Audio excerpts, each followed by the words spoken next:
ఈ శ్రీనివాసుండు 7 కొండలపైన కలియుగ దైవమై వెలయుగాక కరవీరపురమున వరలక్ష్మి అయి నిలిచి శ్రీదేవి జనుల రక్షించుగాక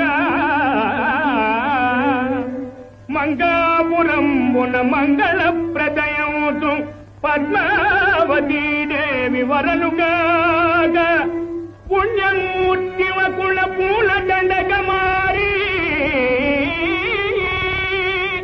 శ్రీనాథు కళసీమ చేరుగాక